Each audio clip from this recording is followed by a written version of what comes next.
ਮੁੱਖ ਮੰਤਰੀ ਭਗਵੰਤ ਸਿੰਘ ਮਾਨ ਦੀ ਅਗਵਾਈ ਵਾਲੀ ਪੰਜਾਬ ਸਰਕਾਰ ਵੱਲੋਂ ਸ਼ੁਰੂ ਕੀਤੀ ਹਾਈਟੈਕ ਐਂਬੂਲੈਂਸ ਸੇਵਾ ਐਮਰਜੈਂਸੀ ਮੈਡੀਕਲ ਸਹੂਲਤਾਂ ਨੂੰ ਇੱਕ ਨਵੀਂ ਉਚਾਈ ਤੇ ਲੈ ਜਾ ਰਹੀ ਹੈ। ਇਸ ਸੇਵਾ ਦਾ ਮੁੱਖ ਉਦੇਸ਼ ਕਿਸੇ ਵੀ ਐਮਰਜੈਂਸੀ ਸਥਿਤੀ 'ਚ ਮਰੀਜ਼ ਤੱਕ ਸਭ ਤੋਂ ਤੇਜ਼ ਤੇ ਸਭ ਤੋਂ ਤਕਨੀਕੀ ਤੌਰ ਤੇ ਮੈਡੀਕਲ ਸੇਵਾ ਪਹੁੰਚਾਉਣਾ ਹੈ। ਇਸ ਐਂਬੂਲੈਂਸ 'ਚ ਉਹ ਸਭ ਕੁਝ ਹੈ ਜੋ ਇੱਕ ਮੋਬਾਈਲ ਹਸਪਤਾਲ ਵਿੱਚ ਹੋਣਾ ਚਾਹੀਦਾ ਹੈ। ਇਸ 'ਚ smart monitor, ventilator, oxygen system ਤੇ ਤੁਰੰਤ ਟੈਸਟ ਕਰਨ ਵਾਲੀਆਂ ਮਸ਼ੀਨਾਂ ਹਨ।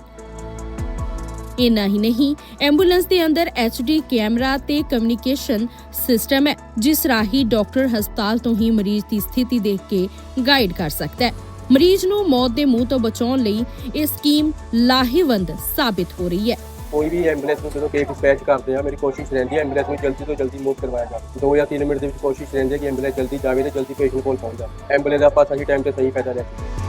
ਐਂਬੂਲੈਂਸਾਂ ਜਿਹੜੀਆਂ ਨੇ ਉਹ ਮੁਫਤ ਸੇਵਾਵਾਂ ਪ੍ਰਦਾਨ ਕਰ ਰਹੀਆਂ ਪੰਜਾਬ ਦੇ ਵਿੱਚ। ਸ਼ਹਿਰੀ ਖੇਤਰ ਚ 15 ਮਿੰਟ ਤੇ ਪੇਂਡੂ ਖੇਤਰ ਚ 20 ਮਿੰਟ ਉਹਨਾਂ ਦਾ ਜਿਹੜਾ ਟਾਈਮ ਹੈ ਜਿਹੜਾ ਉੱਥੇ ਪਹੁੰਚਣ ਦਾ। ਕੋਈ ਕਿਸੇ ਕਿਸਮ ਦੀ ਜੇ ਕੋਈ ਰੱਬ ਨਾ ਕਰੇ ਇਸ ਤਰ੍ਹਾਂ ਦੀ ਐਮਰਜੈਂਸੀ ਹੋ ਜੇ, GPS ਸਿਸਟਮ ਲੱਗੇ ਹੋਏ ਨੇ, ਆਪ ਵੀ ਅਸੀਂ ਚੈੱਕ ਕਰ ਸਕਦੇ ਹਾਂ ਕਿ ਗੱਡੀ ਕਿੱਥੇ ਹੈ।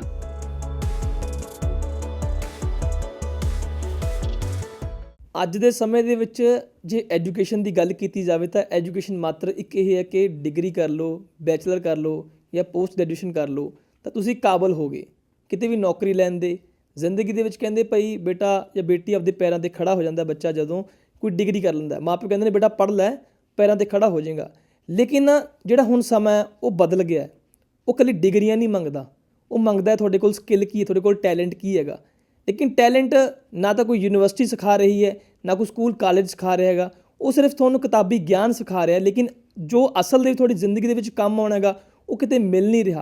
ਲੇਕਿਨ ਇਹਨਾਂ ਗੱਲਾਂ ਬਾਤਾਂ ਨੂੰ ਵਾਕਈ ਦੇ ਵਿੱਚ ਇੰਪਲੀਮੈਂਟ ਕੀਤਾ ਕਿਵੇਂ ਹੈ, ਫੇਸ ਕਿਹਨੇ ਕੀਤਾ? ਮੇਰੇ ਨਾਲ SK ਗੁਪਤਾ ਮੌਜੂਦ ਨੇਗੇ ਜਿਨ੍ਹਾਂ ਨੇ ਜ਼ਿੰਦਗੀ ਦੇ ਵਿੱਚ ਕਾਫੀ ਬੱਚਿਆਂ ਨੂੰ ਟ੍ਰੇਨਡ ਵੀ ਕੀਤਾ ਹੈ, ਉਹਨਾਂ ਨਾਲ ਗੱਲਬਾਤ ਕੀਤੀ, ਉਹਨਾਂ ਨੂੰ ਪੜ੍ਹਾਇਆ ਲਿਖਾਇਆ ਹੈਗਾ। ਡਾਕਟਰ ਸਾਹਿਬ, ਮੈਂ ਤੁਹਾਨੂੰ ਇਹ ਪੁੱਛਣਾ ਚਾਹੂੰਗਾ, ਤੁਸੀਂ ਬਹੁਤ ਚੀਜ਼ਾਂ ਬਹੁਤ ਮਤਲਬ ਉਮਰ ਦਾ ਤਜਰਬਾ ਤੁਹਾਡੇ ਕੋਲ, ਕਿ ਇੱਕ ਡਿਗਰੀ ਲੈ ਲੈਣਾ ਤੁਸੀਂ ਉਹਨੂੰ ਕੀ ਮੰਨਦੇ ਹੋ? ਬੱਚਾ पढ़ लिख गया, कि वो समर्थ है पैरों पे खड़ा हो सकता है? देखिए जी, आपका धन्यवाद, आप आए मेरे पास। मैं अपना लाइफ का एक्सपीरियंस शेयर करता हूँ। डिग्री मेरे हिसाब से is just a piece of paper without knowledge. Knowledge है तो डिग्री काम आएगी, otherwise it is just a paper. Why? आज की डेट में क्या हो रहा है, वेरी अनफॉर्चुनेट, सारा फोकस कहाँ पर है? डिग्री पर, अच्छे मार्क्स पर। और इस फोकस में 3 लोग इन्वॉल्व हैं। वो 3 लोग कौन हैं? माता पिता, फैकल्टी और मैं स्टूडेंट खुद। तीनों का फोकस कहाँ है? डिग्री। मेरा बच्चा अच्छी नंबर से पास हो जाए, मेरा बच्चा अच्छी degree in normal sense. I am not talking about those degrees जो स्पेशलाइज्ड होती हैं टेक्निकल, मैं उनके बात नहीं कर रहा हूँ, इन जनरल। तीनों का फोकस वहीं पर है। तो क्या सीखा? बस डिग्री। और डिग्री इंडिया में इन जनरल 2 जगह काम आती है। ये भी मैं स्टूडेंट से बात करता हूँ तो कहाँ सर? भैया, एक तो डिग्री गवर्नमेंट सर्विस के लिए, वहाँ तो डिग्री चाहिए। बाद में चाहे आप कुछ करो ना करो, सिलेक्शन एक बार हो जाए, डिग्री होनी चाहिए। दूसरा, शादी में जब बच्चा लड़का या लड़की की शादी होती है, इनवेरिएबली हर परिवार पूछता है, लड़का हमारा बेटा इतना पढ़ा लिखा है जी, हमारी बेटी ने MBA की हुई है जी। फाइन, इन 2 जगह। उस डिग्री को लेकर जब बच्चे हमारे पास आते हैं और हम उनसे कुछ बेसिक क्वेश्चंस पूछते हैं, 90% आर फेलियर। उनको बेसिक चीज़ों को ही नहीं पता। अब मेरे को बताइए, एक ग्रेजुएट बच्चे से जो कि कॉलेज में एजुकेशन लेने जा रहा है, एक आम इंसान इतना तो एक्सपेक्ट करेगा कि उस लड़के लड़की को एटलीस्ट कॉलेज में जाते हुए नॉर्मल कोर्स की सब डिग्रीज का पता होना चाहिए। उसके बाद कोर्स के बाद BA, MA, BSc, MSc, MD normal course में। हाँ, मैं उससे पूछूं डॉक्टर की हाईएस्ट डिग्री क्या है, शायद नहीं बता पाएगा। एडवोकेट की हाईएस्ट डिग्री है, शायद नहीं बता पाए, बट नॉर्मल कोर्स में ग्रेजुएट, पोस्ट ग्रेजुएट के बाद कौन सी डिग्री, उसके बाद हाईएस्ट डिग्री।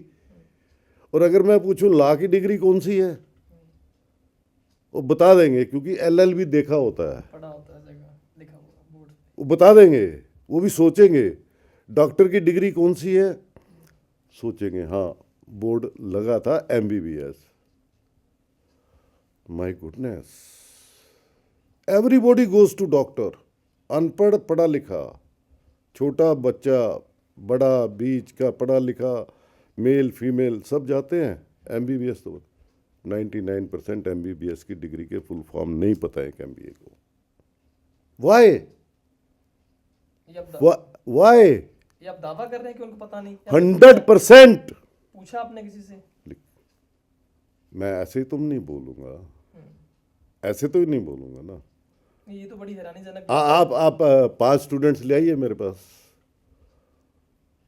गारंटी देता हूँ। मैं एक इंटरेक्शन करता हूँ बच्चे से। क्यों करता हूँ?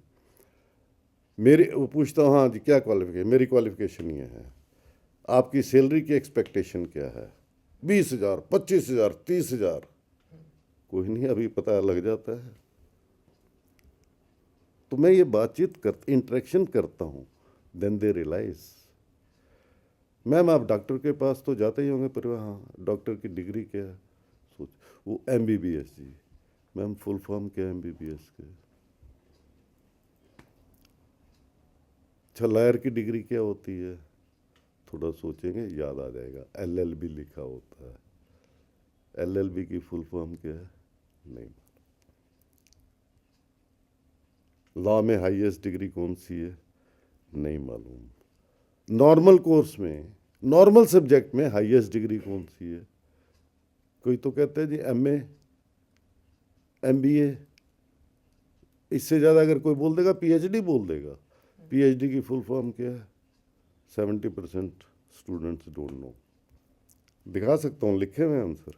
नहीं, हमने बात यहाँ से शुरू की थी कि degree is a piece of paper, knowledge जरूरी है। तो अगर बच्चे को ये चीज़ नहीं पता कि उसकी फुल फॉर्म क्या है, क्या इससे उसकी नॉलेज कम हो गई? अगर उसको उस फील्ड का आता है, खाली उस फुल फॉर्म ही नहीं पता। यस, किस लिए नॉलेज कम होगी? देखिए मेरा अपना एक्सपीरियंस ये है, वो 4 दीवारी में बंद हैं माइंडसेट। उसने एचआर का किया है ना, मैंने एचआर वालों के इंटरव्यू लिए हैं, उन्होंने एचआर से रिलेटेड ही नहीं चीज़ें पता। और बायोडाटा में लिखता है स्पेशलाइजेशन रिक्रूटमेंट। स्पेशलाइजेशन कब आती है? एक्सपीरियंस से। तो आपने क्यों लिखा है स्पेशलाइज्ड इन? आप सोशल मीडिया उठाकर देख लीजिए, जितने लिंक्डइन पे आते हैं, स्पेशलाइज्ड इन टेक्निकल रिक्रूटमेंट, देखा कहीं? Specialized in this. मैं क्वेश्चन पूछता हूं, तो स्पेशलाइज क्यों लिखा भैया? स्पेशलाइजेशन आती है एक्सपीरियंस से, लिखने से नहीं। और आपका जो ये क्वेश्चन है, क्या डिग्री लेने से नॉलेज नहीं आती? मैंने इससे पहले क्या बोला कि तीनों का, पेरेंट्स, फैकल्टी और स्टूडेंट का फोकस कहां पर है?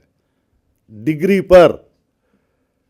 हमारे कॉलेज से हमारा स्टूडेंट 99.9% लेकर पास हो जाए, हमारी प्लेसमेंट अच्छी हो जाए, हमारा नाम आ जाए। मैं स्टूडेंट से पूछता हूँ, कॉलेजेस में प्लेसमेंट का रिकॉर्ड आता है, बड़ी बड़ी फोटोएं आती हैं।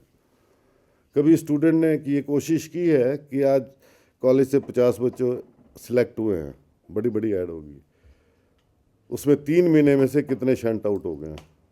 बताओ, वो आता है कहीं रिकॉर्ड? क्यों दिया जा रहा है वो? पब्लिसिटी।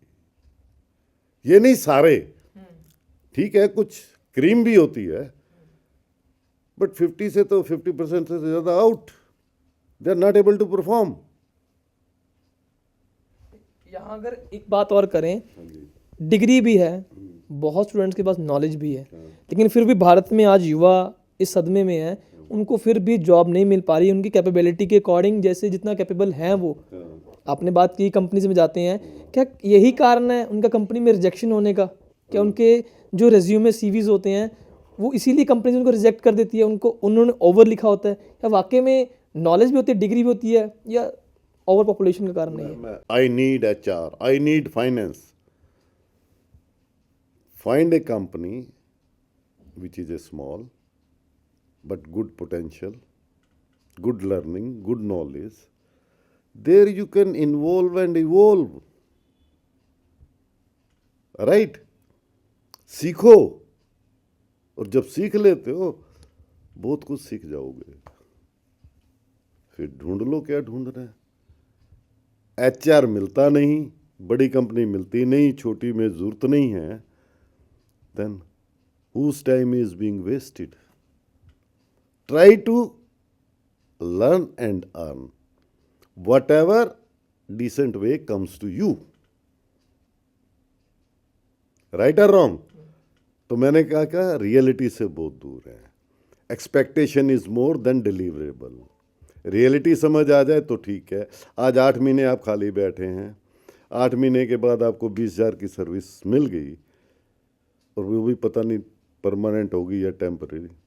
8 महीने काम करते, कुछ अर्निंग भी और लर्निंग भी, दे डोंट एक्सेप्ट, क्योंकि ये चीज़ स्कूल में कॉलेज में नहीं सिखाई जाती। आज के समय में काउंसलिंग की कितनी ज़रूरत समझते हैं? कैसे? काउंसलिंग की, जो स्टूडेंट काउंसलिंग होती है उसकी ज़रूरत कितनी समझते हैं आप? स्कूल्स में काउंसलिंग होनी चाहिए? बहुत जरूरी है, उन point important, but not in journal. ये एजुकेशन ले लो, ये ले लो, ये डिग्री ले लो।